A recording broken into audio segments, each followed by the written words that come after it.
নির্যাতন, হত্যা, ধর্ষণ ও নারীর প্রতি সকল বৈষম্যের মূল কারণ সমাজে নারীর কোনো মর্যাদা না থাকা। নারীর প্রতি সমাজের দৃষ্টিভঙ্গি বদলানো দরকার। দেশের নাগরিক হয়েও নারী তার সংবিধানে ঘোষিত মর্যাদা থেকে বঞ্চিত। মুক্তিযুদ্ধে নারীর বিশাল অবদান, তার দেশের অর্থনৈতিক অগ্রগতিতে বিশাল অবদান সত্ত্বেও আজও নারীরা এই স্বাধীনতার 53 বছর পরেও নানান ধরনের বৈষম্য, হয়রানির শিকার। এই অবস্থায় পরিবর্তনের জন্য প্রয়োজন আমাদের দৃষ্টিভঙ্গির প্রয়োজন, নারীর প্রতি সমাজের দৃষ্টিভঙ্গির প্রয়োজন। দেশের সম্পত্তিতে উত্তরাধিকারে নারী পুরুষের সম অধিকার ছাড়া নারীর মর্যাদা প্রতিষ্ঠিত হবে না, নারীর প্রতি সমাজের দৃষ্টিভঙ্গির কোনো পরিবর্তন হবে না। এজন্য নারী পুরুষের সমতা ভিত্তিক উত্তরাধিকার আইন পাশ হওয়া দরকার। সমতা ভিত্তিক একটি উত্তরাধিকার আইন প্রণয়নের দাবি জানাই। সিলেট বিভাগে এবং চট্টগ্রাম বিভাগে আমাদের কমিটি গঠন করেছি। আগামীতে আরও 2টি বিভাগে আমরা কমিটি গঠন করব।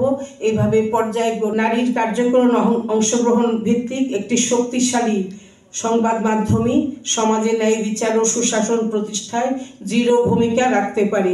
সাংবাদিকরা সমাজে অতন্দ্র প্রহরীর ভূমিকা পালন করে থাকে। সাংবাদিকদের এই ভূমিকাই দেশের অগ্রযাত্রাকে অব্যাহত রাখতে সাহায্য করবে। আজকের এই সম্মেলনে আসুন প্রতিজ্ঞা করি, মুক্তিযুদ্ধের চেতনায় অসাম্প্রদায়িক গণতান্ত্রিক বাংলাদেশ আমরা গড়ে তুলব। প্রতিষ্ঠা করব নারী পুরুষ সমতা ভিত্তিক এক সমাজ। নারী পুরুষ সমতা প্রতিষ্ঠায় কলম হোক আমাদের হাতিয়ার। প্রিয় প্রধানমন্ত্রী উনি অত্যন্ত সহৃদয়তার সঙ্গে উদ্যোগ নিয়ে সাংবাদিক কল্যাণ ট্রাস্ট গঠন করেছেন। এই কল্যাণ ট্রাস্টের সুযোগ সুবিধা সহযোগিতা যেন নারী সাংবাদিকরা আরও বেশি পেতে পারে, সেই বিষয়টাও লক্ষ্য করার জন্য সাংবাদিক কল্যাণ ট্রাস্টের দৃষ্টি আকর্ষণ। প্রথম সম্মেলনে আমরা সাংবাদিকতা পেশায় নারীদের জন্য কাজের সুযোগ সৃষ্টির আহ্বান জানিয়েছিলাম। নারীদের উদ্দেশ্যে বলেছিলাম সাংবাদিকতাকে পেশা হিসেবে বেছে নিতে। সেই সময়ের পরিবর্তন হয়েছে। বহু নতুন পত্রিকা বাজারে এসেছে, চালু হয়েছে বহু প্রাইভেট টিভি চ্যানেল ও রেডিও। এই সংগঠনের সূচনা লগ্নে সাংবাদিকতায় নিয়োজিত নারীর সংখ্যা ছিল 100 জন। বর্তমানে নারী সাংবাদিকদের সংখ্যা সহস্রাধিক।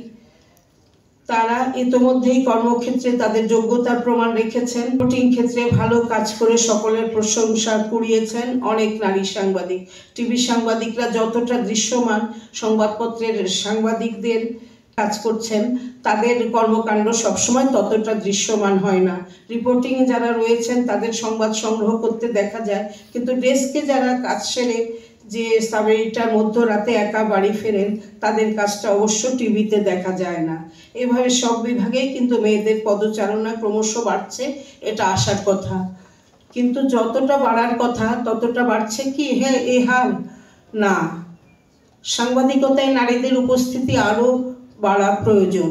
সংখ্যাগত ও গুণগত উভয় দিক থেকেই সংবাদ মাধ্যমে নারীদের জোরালো অংশগ্রহণ ছাড়া সমাজে ইতিবর্তন আনা যাবে না। বর্তমানে 2024 সালে সারা দেশে সহস্রাধিক নারী সাংবাদিক কাজ করছে।